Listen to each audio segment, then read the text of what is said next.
Hey everybody, it's Angel, and you read the title. The Illuminati got to me, and that is their creepy eye triangle, staring back at you, trying to hypnotize you and suck you into their mysterious ways. The Illuminati actually got their hands on me in my last tutorial, this one, which was also triangles. What?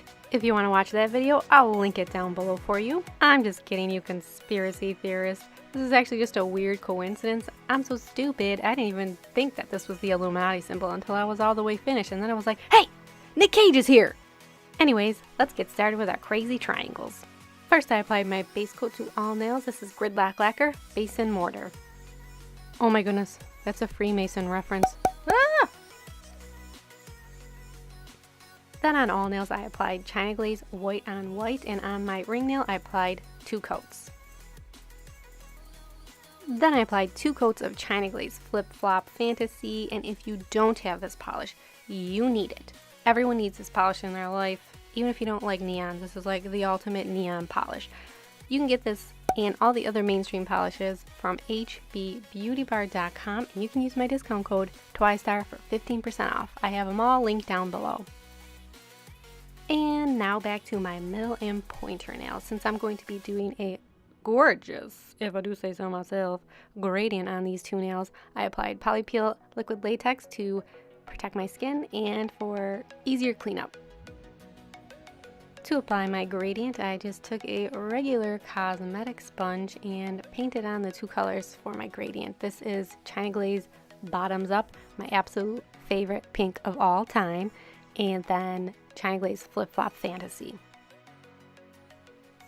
And now for some gradient action. I like to use the fatter end of the sponge, just seems to work better for me, and then I like to bounce the sponge up and down onto the nail. And do you see this piece that is stuck to my nail? I ended up ripping it off, and I was like, oh no, this is a disaster. But luckily the next coat covered it right up. Ta-da! And here is my 3rd coat. These polishes are pretty opaque, so 3 coats was good for me. Ooh, I love this color combo. It's the best.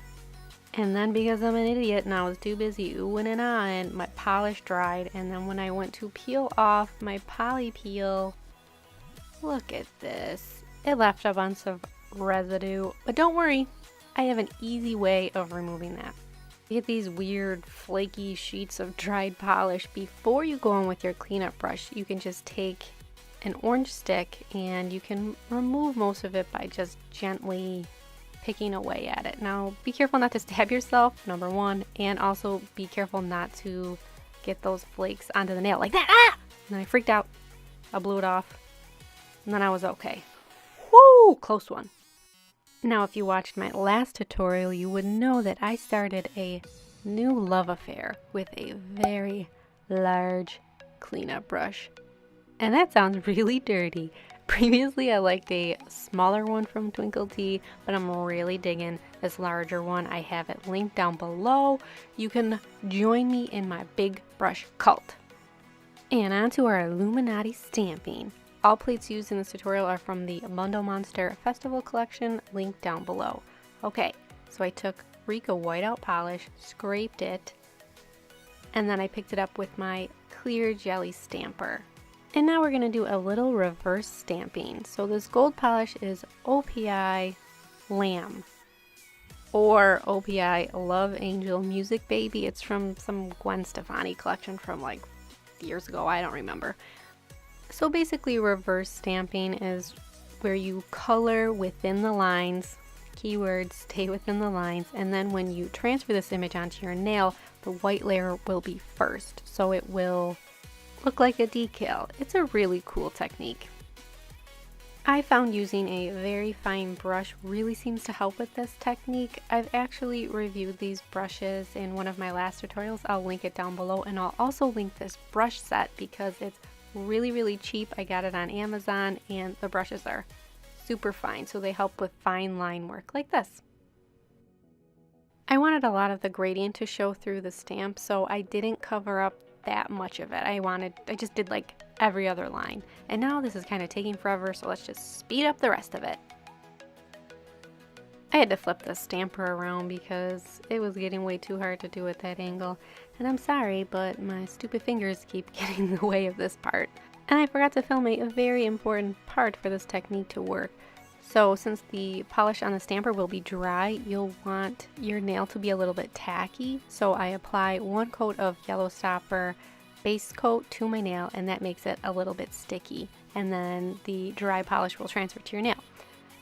The clear stamper makes it easy, obviously, to get this positioned onto the nail. I love my clear jelly stamper. Look at it, it looks so good.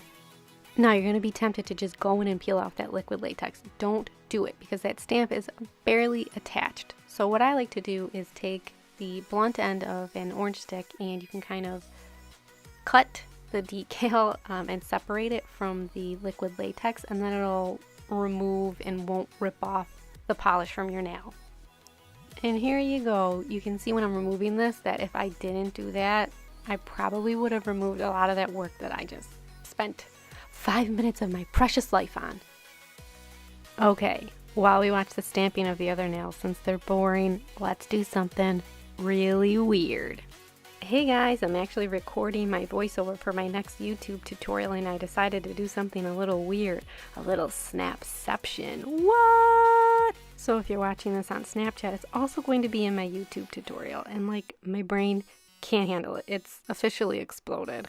And no, this isn't a penis in front of my face. This is my voiceover microphone. So please, no jokes. Actually, you can make jokes. The theme for the tutorial is the Illuminati, so I thought it was too perfect to put a snap inside of a YouTube video because it's crazy. And here you're seeing a little sneak peek of the tutorial. We're watching a tutorial inside of a tutorial. Mind blown. Or is it like Back to the Future, where we know what's going to happen in the future, but we're in the past, but it's happening now? Okay, I had to speed up this section of the tutorial because this is simultaneously the best, worst thing I've ever done in my life. Okay guys, so we're going back to the future. The past. Or now. I don't know where I am. I think I'm lost in time warp. Ah! Okay, let's bring it back down to normal speed. All my nails are stamped, so I went in with top coat. I'm using HK Girl Quick Dry Top Coat because it is my favorite. More top coat on all the rest of the nails, and to prevent your stamping from smearing, you want to use a heavy bead of top coat and kind of float the brush gently over the nail so that it doesn't smear. And then on my gradient nail, I applied top coat and I added 2 little itty bitty gold studs. This is a 2mm domed gold stud and then this triangle stud. Oh my god, it's like the love of my life. I say that about everything. And congratulations for making it to the end of this crazy tutorial. You survived the Illuminati, you survived Snapception, and most importantly, you survived me. I hope you enjoyed this tutorial, and I hope that you'll subscribe, because if you don't, well, the Illuminati, I mean, we all know what they do, so peer pressure, you better subscribe. If you want to see more of my crazy stamping, check out my stamping playlist. It should pop up in the upper right hand corner about now, and I'll also link it down below. So thank you guys so much for watching, and I'll see you in my next tutorial. Bye! I use these cyclone vinyls. It's really hard to avoid getting bubbles in your top coat because that brush is just going over like the different ridges, so I just accept it. I'm gonna have bubbles, but my nails look cool, so whatever, bubbles.